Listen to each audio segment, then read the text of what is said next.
Sadnam. We are Jen and Ramtin from Heart Center Revolution. Our intention with this podcast is to share the best of Kundalini yoga and conscious living with you so you can live a more heart-centered life. Satnam, and welcome to episode 29 of the Heart Centered Revolution podcast. This episode is an extra special episode because we have our first ever guest interview on our podcast. The guest, her name is Heather Fleming, and she's from Conscious Nutrition, and she's become one of my good friends over the past year, and I am so excited to share her with you. She's one of the most joyful people I've ever met, and her take on nutrition is so spot on in alignment with what we teach here at Heart Centered Revolution and what the overall goal of Kundalini yoga is. It's like eerie and scary. So in this episode, Heather shares a couple of her big tips on how to shift how you relate to food. She shares how a spiritual practice and our relationship with food are actually really interconnected. And then she and I announced a project that we've been working on for months. It's been so fun working with her to get this project off the ground, and I can't wait to share it with you. After the conversation that Heather and I share with you, I will lead you through a 3-minute pranayam practice. And this meditation helps to boost energy, bring in extra focus. It's a great one for when you feel tired or like you're struggling to pay attention. And before we jump into Heather's conversation, I kind of want to address, the vegan, vegetarian elephant in the room that is there when anyone talks about food within the yogic community. I first want to acknowledge that there are sound teachings on at least reducing the amount of meat that you eat while you're practicing yoga and meditation. But within the yogic community, these eating habits have become almost dogmatic. And as a result, these lines around what you eat or don't eat are creating separation between people and separation within the community of us versus them and this group versus that group. And that is the absolute antithesis of yoga, whose main intention is that we were all interconnected and we are all part of the same divine whole. And so maybe I'll do a separate episode about kind of the yogic teachings around eating meat, just because it is really interesting when you get into what the teachings say and kind of the reasoning behind it, because it's kind of taken on a whole life of its own within the yogic community. But for the purposes of this episode, we're really focusing less on what you're eating and more about how you're connecting with the food that you eat and how you're connecting with yourself and how your relationship with food can be a part of your spiritual practice. All right, let's jump into the interview. Okay, today we have Heather Fleming from Conscious Nutrition. She's here to join us and share some of her work with us. So Heather and I met actually at a business conference that we were both attending. We were at a retreat and we happened to sit next to each other at lunch, and she's like this bright ray of sunshine. And so I said, "Hello, sunshine." And we just started talking, and she's a nutritionist and I teach Kundalini yoga. But we just found so much overlap and so much commonality in our mission that we just felt this instant connection. So even though we teach different things, our goal is to help people connect with the highest part of themselves, with their true selves, to just fully live from the heart, self-acceptance, just kind of dropping all the conditioning we've brought on, whether it's around life or food. So we just are really kindred spirits on the same mission and just have different modalities. And so I'm so excited to share her work with you. Thanks for having me, Jen. When I met you and heard your business name, I was instantly irate because it was the best business name ever. I remember just going, you have that name, Heart Centered Revolution. My whole life made sense. And I spent, 39 years by then, or 40 some years living in my head from nutrition and my life and letting my head control me. And here you go and say Heart Centered Revolution. I'm like, that's what we all need. So I go, I'm like Yeah. heart-centered nutrition. I'm buying I'm buying that domain tomorrow. It'd be so funny if our businesses merged into like Totally. one master business. Let's do. Let's That's do. that's awesome. Well, we've got some of those plans, but we'll share Yes, that we do. later. We do have some merging. But can you share with us a little bit about like how you got into nutrition, like how you ended up on this path? Well, I am 100% sure I'm living my life's purpose. Yeah. And isn't that cool? I love just owning that. And nutrition, growing up in the state of Nebraska, I Mhm. had digestive difficulties, acne. I was on antibiotics for 12 years, had every infection possible. And I remember at like a young age going, well, if I eat this, my stomach won't hurt as much. And Wow. so then my friends in grade school and high school would be like, oh, Heather, you pick what we eat. Oh, Heather, you tell us well, I want to order what you ordered. You're like so happy, but I had to choose it because my stomach hurt so bad. So I Mhm. was like, well, if I eat this and then not that, now I'll feel better. So it was from a place of not feeling bloated, discomfort, and having more zits at that young age. And so it was very superficial, but it was also my core, my inner self was on Yeah. fire. And then I got kicked out of Nebraska for being who I am and came over to California. And within like 3 days, all my digestive difficulties went away. They were already clearing up when I went to go Yeah. study nutritional science, but then I would have flare-ups, or I Mhm. would think this was healthy, and my stomach and body did not. So I just didn't Mm. trust myself, and I had the biggest love-hate relationship with food that I've probably ever met from anyone. Was Wow. me, because I loved food. My family was beautiful. My parents were beautiful cooks. My family was actually, my whole family was really great cooks, and food was always just delightful. So that was the love. But the hate was Mhm. when I was in the bathroom for the rest of the day. Wow. Yeah. I also am curious, like, what do you think sets you apart from other nutritionists That's a or good from like one. traditional nutritional teachings? I remember you good, I have an answer.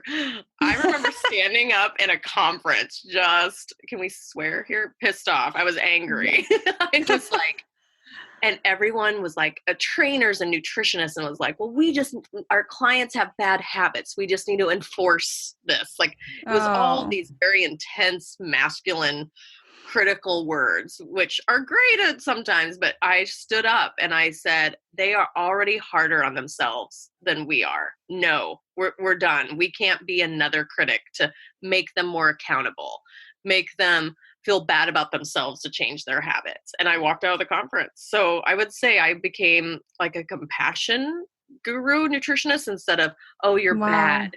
Oh, you're wrong. Oh, are you sure you should eat that? I mean, there is a cue. I guess my clients tell me that there is a cue that I do. I go, however, You've got to tell. I have a towel. And I'm like, oh, okay, well, however, like, what else is, but it's usually what else is going on, not, oh, you Yeah. ate that, like whatever we've, claimed as not good. You can throw in anything. I've heard it all, actually. I was on a radio Yeah. interview once and they were like, oh, we read that apples were bad today. I go, are you serious? Is this? And then I was like, I'm done. I don't know how to help people. So now how I feel like my gift is helping people just listen to that inner voice, that little inner knowing and not annoying, inner knowing and connecting to that inner knowing Yeah. and not being annoyed by it, because there's a reason you're craving it. There's a reason there's a desire or a need there, instead of judging it so quickly. Yeah, and one of the first things when we met that struck with me was you were kind of about like we shouldn't have to follow rules with our food. At least long term, of course. Like you got to Yeah. experiment with things to see how they work for your body. But like if you're implying like strict rules over your food, then you're actually disconnecting from your intuition. You're disconnecting from your inner guide.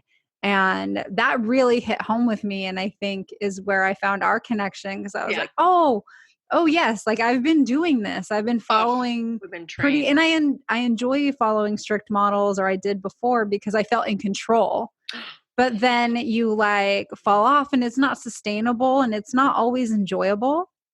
If you have a piece of pizza to feel guilty about it because you're not like Yeah. on your plan. And so when we had that conversation about like shifting your relationship with food and having it not be like rules based and be more intuitive, feeling based was so powerful for me. Control. Oh my God. So when you said control, I'm like, well, that's fear. Control is fear. Mhm. Like that. And the opposite of control is love.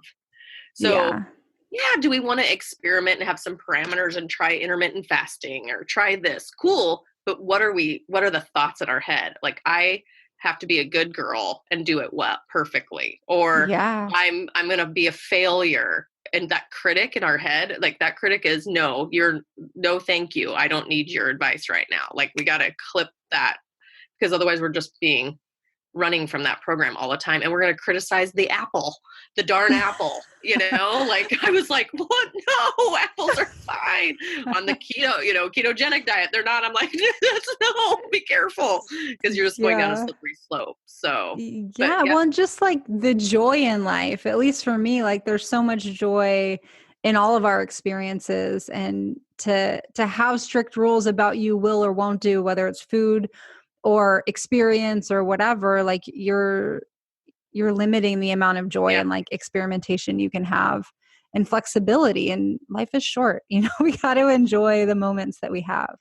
And we love to have parameters, and we love to like challenge ourselves to do more, so Yeah. that's part of our DNA.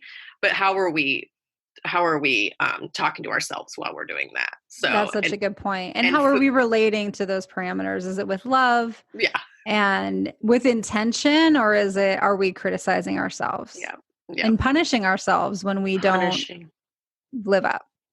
Hmm. Um, but I've been curious because we actually haven't had this conversation, but Ooh. how do you think like a spiritual practice like Kundalini yoga or whatever practice people are doing kind of overlaps or relates to people's relationship with food? Beautiful. I would say my hardest struggle is to get people in their bodies. So Mm. something has happened traumatically. I work with a lot of obesity, and I would say a high percentage was sexually abused at a young age. Wow. So being in your body was not safe at Yeah. all. Like, nope, like go back in your head. So I came up with a quick tip, because their heads were so strong, and I just wanted them to just put a toe back into their body, of one Mhm. hand on your heart and one hand on your tummy, which is your vagus nerve. Is like your center Mm. of knowing, which Kundalini is totally from the root Yeah. chakra. Actually, I'm not a Kundalini expert. I'm a wannabe. I love it. But that energy from your root chakra up through your core, all the way up, is just helping you connect with your body, versus this highway from the head to Mhm. the body is the opposite highway that we're supposed to be going Yeah. through. But I see a lot of people cut themselves off from the neck down. Throat chakra, look at our thyroid issues. Now, thyroid issues, when I studied nutrition, were 1 in 100, or actually Mhm. probably 1 in 200. Now you can throw a rock and everybody has thyroid issues. Wow, because we're And so disconnected. we're so disconnected. It's your endocrine system. It's so much more than, I think the thyroid is trying to help you. So I'm not a Mm. big fan of trying to change it and manipulate Yeah. it. I think it's actually trying to balance things out for you. And you can't Yeah. give it a static drug to do so. If it works for you, great. Not disclaimer there, but connecting with your body is a constant practice. Who has not jumped out of their body today from a fearful thought? Yeah. Right? Like, I don't want to feel that. Ooh, I can't take that on right now. I'm going to That's try to so control it and manipulate it in my head. yeah. It's fascinating because I feel that I disconnect the most when I'm at work. And then I often like have like impulses to eat really comforting foods Oh, and oh, like heavy foods or have chocolate. And I think it's absolutely. like to come back in my body. And that disconnection is So, interesting. so Kundalini, like that flare up. So I call those hormone flare ups. I think I had Uh-huh. about 38 of them today, because we're human. We're having fires in your area. The air quality, you can feel the air quality. I don't know if you Yeah. can. The winds Oh, are here. yeah. It smells Right, like right. fire outside. It's just like, oh wow, I'm having there's a flare up. There's a flare up. So every time we have a flare up, it's that deep breath, which we'll talk about, and just reconnecting to our body. You all are pros with, the Sat Nam or anything we can do to just go, oh, I'm okay. I'm safe. I'm Mhm. I'm back in my body. So being in your body, not being in your body is one of the most detrimental aspects of being unhealthy, really. Yeah. Mhm. And having that spiritual practice kind of specifically, especially yoga, Yes, like brings you into your body so that you can absolutely. listen. Because I find sometimes I think that I'm craving a pizza, but if I have like a nice bowl of warm soup, it's also fine. Like it gets the need Right. met. Again, not judging the pizza, but Never. But and that if we go straight to judgment, we're in a cortisol flare up too. And then 2 yeah, days later you eat the pizza and then you're like, "Oh no, I'm bad. I didn't have enough willpower." So we have to yeah. that's the game we get to play. And one of my favorite things is when I have everyone touch their heart and their tummy, you take the 5 deep breaths to Mm, relax your sympathetic nervous system, get into our parasympathetic nervous system, which is Kundalini for galore. sure. That's all Kundalini is like that's why I'm so delighted when I'm there. And then Yeah. you ask your body if you want hot, cold, sweet, and savory, which is yin and Mm, yang. That's yin mm, and yang. So if I'm craving pizza and I go make a smoothie, I am crabby. I am not yeah. happy.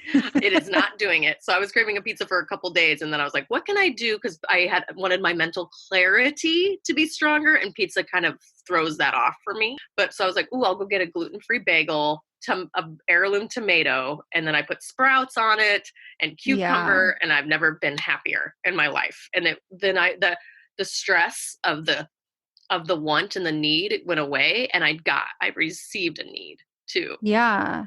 I love that tip of, if you're seeking for something, if your body's seeking something, is it warm or cold, sweet or I love it. savory, and following that guideline. Do you mind sharing a little bit about your meditation or spiritual practice? I'd love to. So I was living on a sailboat in the ocean, and I was trying to meditate. I was like trying to follow little guided ones, and I would do it one day and then not for 3 days. And then a friend came over, and my anxiety was like higher than it's been in a long time because I was really doing well managing it, but I was like, it's not manageable. So she goes, you should call my meditation teacher. And I was already researching transcendental meditation, but Mhm. the price range was out of my price range while Yeah. living on the sailboat at that time. And so I call her meditation teacher, and on the phone I said something about anxiety. He goes, oh well, yeah, you raise your anxiety. It's an addiction because you need to raise it to get what you need, like to get the Mm. result that you're wanting to achieve. So Mhm. it was, and he just like within a sentence, I was like, all right, I'll see you tomorrow. His price was like 1/3 less, and it was very Uh-huh. similar. And I meditated every day, twice a day for the first year. But Wow. I'm a rebel at heart, and so then I'm like, well, I only need one meditation. So I get up in the morning, usually use the restroom, and do 15 to 20 minutes, depending on my energy level and timing. Yeah. However, my rebel is so strong that I tell her that we are not going to do it 100%. So we Uh-huh. are not 100%ers. We are 85 to 90%ers. And if I'm at 100%, she will remind me we were only doing 85 or 90. And I'm like, you're right, honey. You are absolutely right. We will skip today. And so, Yeah. but then by the next day, we're back on. That is So, so interesting. Why do you think that works for you? ooh, How do you think that works for you? oh my gosh, I'm a recovering perfectionist. And that Yeah. perfectionist grip is control and fear. So if I sit Yes. there and stay in less than, I'm not worthy, I don't trust myself. So in a way, I'm proving that I trust myself by skipping that day. Like, I'm like, Yeah. you know what? I trust us. We can skip a day. Oh, I just got chills when you said that. That is incredible. Because I feel like the same, I mean, you are talking about meditation practice, but even what we were talking about the food of we, especially our culture has so many rigid beliefs. And like even within the Yeah, Kundalini community, there's like expectations that are put on you by teachers that correct. can feel unrealistic. And you're like putting all this pressure on yourself to practice every day, and like it can go up to 2.5 hours a day where people feel like they need to do this practice every Wow. day. And Mhm. to be fair, like a daily practice is Beautiful. beautiful and purposeful. So And gorgeous. I've It's heaven. committed, yeah, to so It's many of heaven. them over the course of the years. But to apply that pressure, and it's just your approach is so interesting to like I, have that release valve of, I've I'll take a applied day off. so much pressure. That's, high blood pressure, like, what are we going to keep Yeah. doing to our bodies? So it was a game. It was such a funny game to even watch too, that I was like, oh God, I'm kind of scared that I'm going to just never go back to meditating. So Yes. I got to embrace that fear that was it was underneath there too. So all those fears are underneath there. And me just not living from a place of shame for so long, like, oh, I'm shaming myself for skipping. Instead, I'm like, you're right. We rock. I trust us. We're going to be right back on the wagon tomorrow. Or I don't like the offer on the wagon. We'll be right back into the feel of it tomorrow. Yeah. And I am, because my monthly, it is 85 to 90%. But when I do 100, I will skip and go down to 50%. And then I'll be back in this craziness of control and not enough. And I'm never going to accept myself. Versus, I do accept this part of me. She's a hoot, and we're just going to learn to play with this until it shifts, because it may shift again someday too. Yeah, that is so fun. I just love that approach to it. It reminds me, I was journaling a few weeks ago, and I'll often journal and then I'll end up upon like a mantra that I'll repeat, because it's like I'm trying to like reprogram a new thought. And the one that came up was that consistency is more powerful than perfection. Oh, and it's like something I just got goosebumps.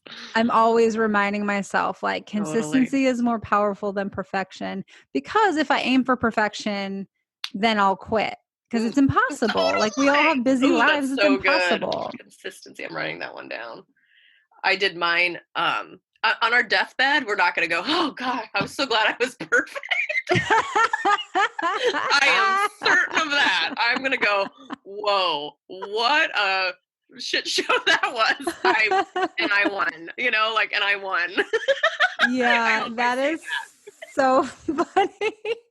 We're going to be like, whoa, I'm so glad I was perfect. I didn't go, oh, I'm so glad I did it so clean and perfect and kept everything in the box. But well, when you put that, like, I'm so glad I didn't eat that piece of pizza. Like, that's no one ever said that. No one's maybe regret eating like 400 pieces of pizza, but not that one. And from a place of disconnect and worry and fear. Yeah. Because there was something else we needed. 9 out of 10 times we need to take a breath. And we need a sip of water. We might need to call a friend, or we might just need a hug. Those are the top 4 things we need. It's always those 4 things. And then we go, oh, do I want to go out for pizza with friends? Yes, I do. And I'm going to call them, and I'm booking that on Saturday night, period. Like, it's happening. And then there's this ownership, and there's a liberation from it, because you're in choice, not in victim mode around it. Yeah. Either. Well, and like you said, it's coming at it from love and freedom instead of fear and control, which is such an easy habit to fall into, which is crazy. Well, we are going to share an awesome thing we have coming up. But before we get into that announcement, I wanted to invite you to share, like, how can people connect with you and follow up with you if they feel called to learn more? Thank you. Well, I'm consciousnutrition.com, and we've been growing up together for like 12 years and evolving. And now I have recently released a quiz on discover what your feeling eater type is. Ooh. I know. And there's 8 categories, and you can all guess that I am the rebel and I'm the leader of the feeling eater. And you can take the quiz. It's complimentary. You'll get a free report on how to practice with your feeling eater, on like what's going on in your subconscious. And then I give you 3 tips with feel, meal, and heal. So we do talk about food. We do talk about connecting to ourselves. We do talk about poop and energy and hydration. But it's all about that connection with yourself first. That's the one. Like shining a light on that awareness of, oh, wow, I am a obsessiver, or I am a guilter. So those are some of the categories. So you can take the quiz, and I can give you the link for that. And I'll actually create a link. So it'll be at heartcenteredrevolution.com /feeling quiz. Yeah, I took the quiz, and I'm also a rebeler. But when I read the report, it was so nice to have like simple things I can do to feel connected and to kind of undo some of my habits that build momentum sometimes for me and feel out of control. Like, just have a little more awareness of some of my subconscious habits. So I definitely recommend going to take the quiz. It's heartcenteredrevolution.com /feeling quiz will take you to Heather's site. Perfect. And I love that I'm like allowing us to realize we can be human and cope with food. Like, Yeah. unless you're going to become a breatharian, go for it. Like, I'm in, like, that's great. But I'm a food, like, I'm like, oh, we're meeting tonight. Oh, what should I make for us that will make us feel happy, that help us Mhm. feel connected and have more joy? Like, that would just be cutting off one of my appendages. If I decided to become breatharian tomorrow. And I love what you Yeah. said too, undo this constant programming of should, not enough, not enough, not enough. Like, we're undoing that. Yeah. So I think your point of difference for Yeah. nutritionists, at least from the limited exposure I've had to other ones, is that you bring the joy back into being a nutritionist. And like, let's bring the joy back into our relationships with Well, food look, and eating right. well. Well, look at the core word is nourish of nutritionist. And all of a sudden we Yeah. became these black and white. And I mean, back in the day, people would call me and ask what foods have magnesium. Now there's this thing called Google that I don't, Yeah. so my job did shift a lot. And I realized it was so much deeper, emotional. And it's so much deeper to that connection, not just this knowledge. The knowledge is great, but it's at our fingertips now. And you need to turn it into wisdom for yourself. The, Yeah. Otherwise you're not happy. That's so true. Because you can't, like, you can find if you search Google, like, any food is bad for you. 100%. You can find 100%. any I've done it. diet I've will done rule it. out a whole category of Yes, food. It's crazy. correct. It's scary. I have loved hearing about your work, but I think we can share what we're up to. Great. So I was visiting Heather in San Diego, interestingly, on a sailboat, and we were just working and visiting, and just kind of out of the ethers, this idea popped into our mind Mhm. I don't know, through our intuition, to Totally. create a loving space and time and retreat to help our people transition for the new year. And Mm. so we had talked about how the new year has a lot of hype around it. And at least I know for myself, every new year, I tell myself I'm going to set aside, a few days. I'm going to journal. I'm going to reflect. Yeah. I'm going to connect with myself, set my intentions for the next year. Like, it's such a beautiful time Mm. to release, to go within, to get into alignment. But I never do it because I get busy and there's activities going on and socializing, and I have work duties over that time. And so, unless I were to commit to something like this and take myself out of the day to day, then I Mhm. would never be able to honor that time period the way it should be. And so, that's where kind of the impetus for this retreat was born. Totally. Absolutely. I was like, for the new year last year, I did a little mental detox with Byron Katie for the day. And I was like, oh Hmm. my gosh, I can't wait to do that again. And then, then Jen and I are like, oh, wait, why don't we just lead one? And now we're all benefiting. I get to be your intuitive cook and see how the group feels and create meals from feels and meals, create meals from that space of joy and support and connection. I know when I've cooked in other retreats, they're like, oh, wow, I didn't worry about food the whole time. I'm like, oh, good. My job is Yeah. done. Good. So we rented this awesome house in Temecula. So it's here in Southern California. We're going to be there it's like 4 evenings or 4 nights. Yeah. And we're going to just do daily yoga in the morning. We're going to meditate at night. Heather's going to make us delicious food that she's going to prepare intuitively. Like, she's not going to have a full meal plan going in. Mm-mm. She's going to feel the vibe of the group, of that time period, and Yep. create, beautiful meals for us. And so we're doing some Kundalini practices and meditations every day. And then we have the food prepared by Heather. Yep. And then we will have plenty of downtime to kind of relax and Yes. integrate. And so this isn't the kind of retreat where you're going to like have every minute filled up. No. The purpose No. is to relax and kind of receive and let go. And then two things I'm really excited about, especially for my Kundalini yoga people, is that we're going to do one of the Kriyas is going to be a rebirthing Kriya. And so these are some of the Kriyas set aside by Yogi Bhajan to clear such significant parts of our subconscious mind that you come out the other end of the practice like a new person. So that's why they're Wow. called rebirthing kriyas. Wow. And we also, they're just amazing. I don't do them too much because they shift so much energy. I like to do one and then integrate for like 90 That's days. Cool. But so we're going to do one to help us kind of transition out of 2019 and into 2020.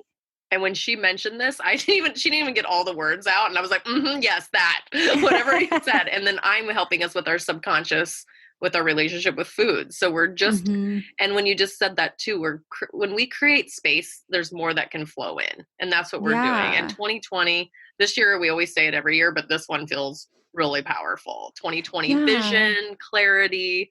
So when you said we're doing the rebirthing Korea, I was like, okay, how can I sign up for this?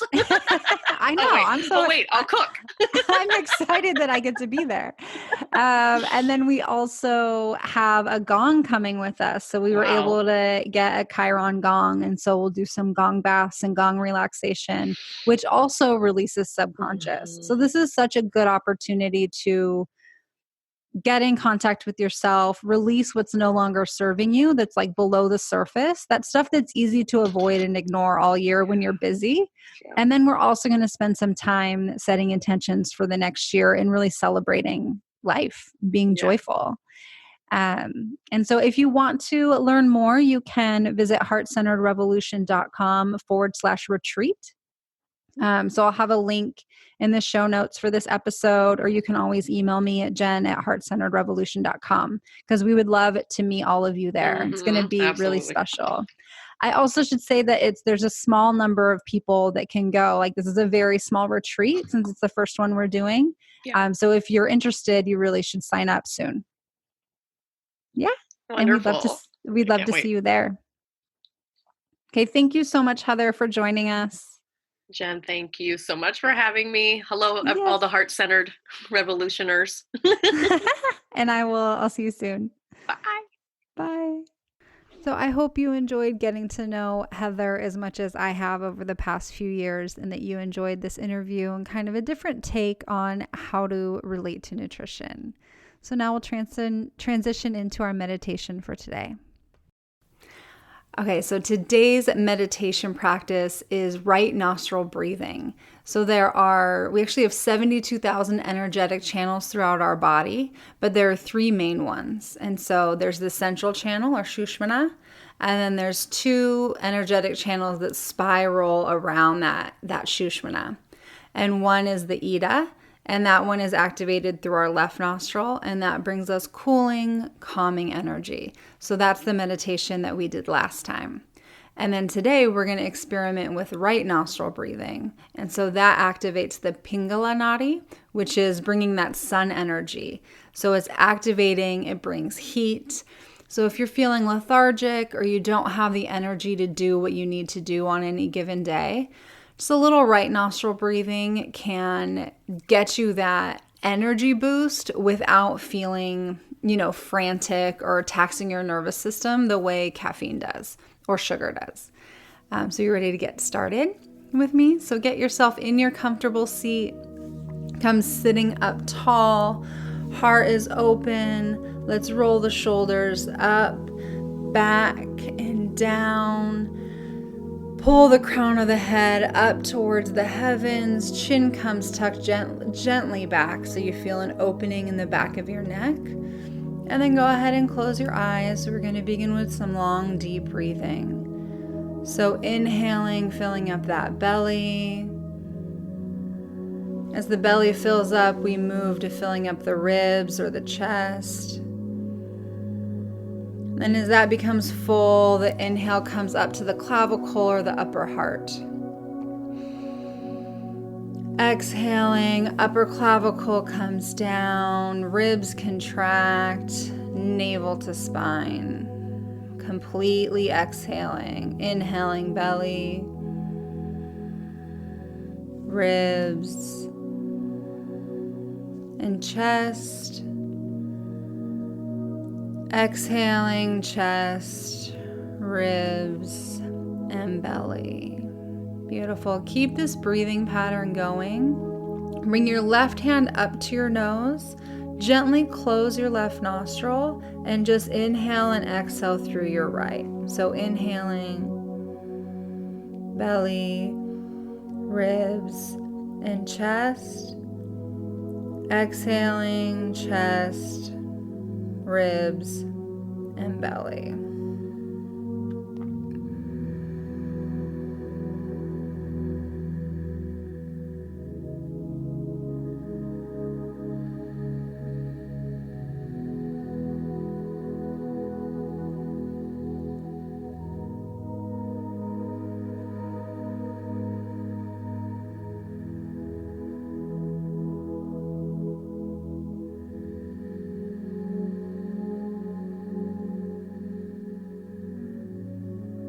Keep breathing with me. Keep the eyes closed.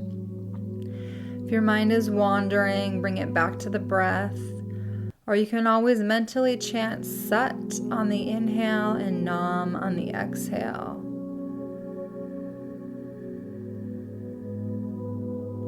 Inhaling Sat, exhaling Nam.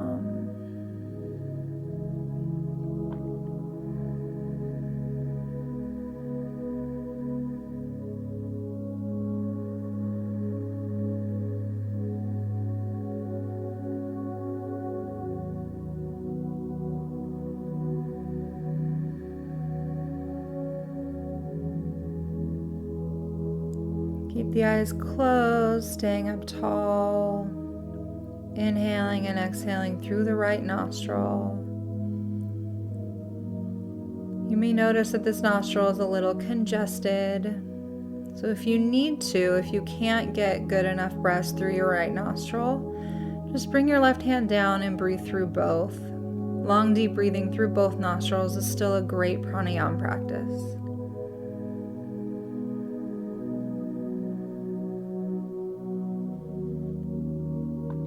But if you can get enough air through that right channel, it'll start to open it up. Activating that Sushumna Nadi, bringing in alertness and energy.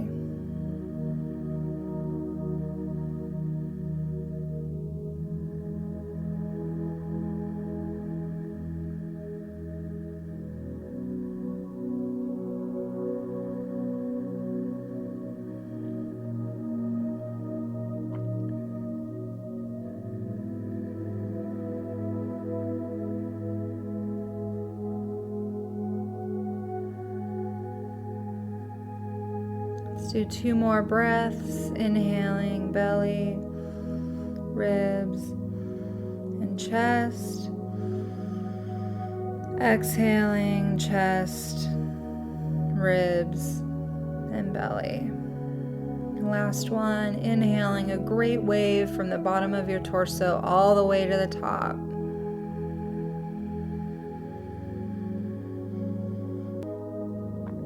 Exhaling the opposite direction. Beautiful. Release your left hand down. Inhale deeply through both nostrils. Suspend the breath gently. Squeezing the body, directing the energy up the center of the body and out the crown of the head. Eyes are focused at the third eye. Exhale, relax the breath, relax the shoulders. Just noticing any shift in energy that you felt after this very quick, brief practice. We did about 3 minutes of right nostril breathing. You can always do more. Okay, blink your eyes open.